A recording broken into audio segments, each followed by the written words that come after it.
nous pouvons dire que l'objectif de cette caravane pour l'étape de Banfora est atteint. Donc il revient maintenant aux hommes et femmes de médias de relayer l'information, de sensibiliser les populations à travers leurs médias.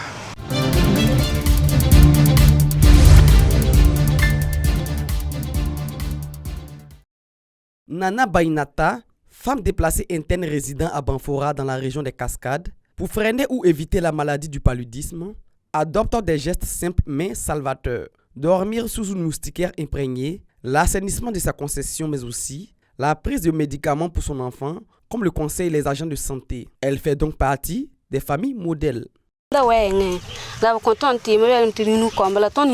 le cadre de la lutte contre le paludisme, les agents de santé nous ont remis des médicaments pour nos enfants.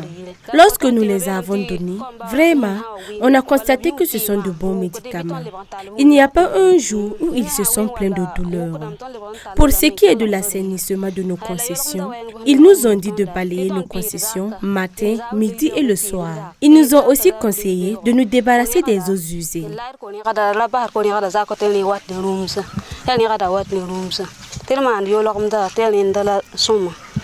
Le respect de ces consignes, Bainata le doit au ministère de la Santé à travers le secrétariat permanent pour l'élimination du paludisme, le SP-PALU, qui fait de la prévention et la prise de mesures contre le paludisme son cheval de bataille. Dormir sous les moustiquaires donnés gratuitement par l'État, par le gouvernement, à travers le ministère de la Santé, détruire les gîtes larvaires, assainir le milieu de vie, suivre les consignes des médicaments de la campagne simio-prévention du paludisme saisonnier, faire vacciner les enfants contre le paludisme et également les femmes enceintes. Donc apprendre, suivre les médicaments qu'on leur donne au niveau des maternités pendant la période de la grossesse pour éviter le paludisme. Le paludisme constitue un problème de santé publique et de développement. Pour rendre efficaces les actions du gouvernement, le secrétariat permanent pour l'élimination du paludisme a initié une caravane de presse au profit des hommes de médias dans la cité du paysan noir du 13 au 14 septembre 2024. Pour en tout cas rendre efficaces les actions, le SP-PALU a initié cette caravane de presse pour descendre sur le terrain avec les hommes et femmes des médias pour les faire constater de viser les efforts, les actions du ministère de la Santé dans le cadre de la lutte contre le paludisme, dans ses volets prévention et prise en charge, pour outiller vraiment ces acteurs de l'information pour qu'à leur tour, ils puissent sensibiliser la population pour un changement social et comportement en faveur de l'élimination du paludisme au Burkina Faso. Les actions telles que la destruction de gîtes larvaires dans les domiciles et services, mais aussi et surtout la campagne de chimioprévention du paludisme saisonnier dans la région des Cascades ont permis de réduire considérablement la mortalité, comme le démontrent les statistiques dans plusieurs formations sanitaires visitées.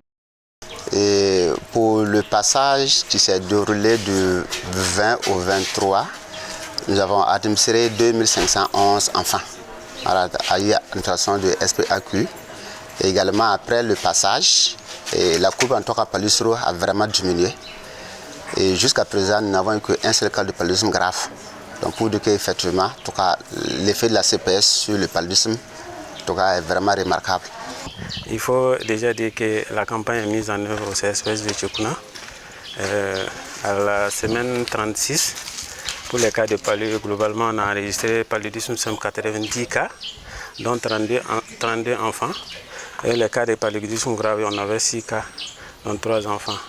Bon, pour dire que la semaine surpassée, on avait jusqu'à 42 cas. Donc après l'intervention de la CPS, on constate vraiment une baisse des cas de paludisme chez les enfants de 3 à 59 mois. Les agents de santé communautaire jouent un rôle prépondérant dans la lutte contre le paludisme. Leur travail est remarquable sur le terrain. Bon, sur le terrain, dès qu'on arrive, on identifie les enfants qui sont dans la cible d'âge de 3 mois à 59 mois, ceux qui sont en bonne santé, et on leur donne les médicaments et la première dose. Une fois qu'on aura fini, maintenant on explique un peu les effets secondaires. Au cas où il y a quelque chose après nous, on donne un peu de conseils par rapport à ça. Une fois que c'est fait, On leur donne aussi des conseils pour la prise de la deuxième dose le lendemain à la même heure et au niveau du troisième jour aussi. Une fois que ça c'est fait, nous on demande aux parents si les enfants dorment sous le moustiquaire imprégné. Voilà. Si ce n'est pas le cas, on les conseille de faire dormir les enfants sous des moustiquaires imprégnés. Une caravane de sensibilisation, la visite des domiciles abritant des gîtes larvaires, la destruction de gîtes larvaires, les conseils d'usage, telles ont été les actions menées lors de cette caravane de presse. Pour encore plus d'efficacité dans la lutte contre le paludisme, le directeur régional de santé de la région des Cascades lance un appel au ministère de la Santé. Et pour le moment, nous n'avons pas eu de pulvérisation intra-domiciliaire. Donc nous profitons de votre micro pour lancer un appel, faire un plaidoyer pour que vraiment la région des Cascades bénéficie en tout cas de la pulvérisation intra-domiciliaire, en tout cas pour éliminer les larves de moustiques et même la pulvérisation spatiale.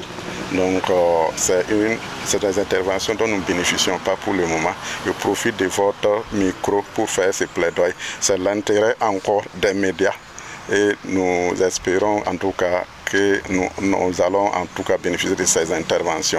À noter qu'au premier trimestre de l'année 2023, la région des Cascades a enregistré 128 912 cas de paludisme avec 19 décès, dont 12 enfants. Et au premier trimestre de l'année 2024, elle a enregistré 93 584 cas de paludisme avec 16 décès.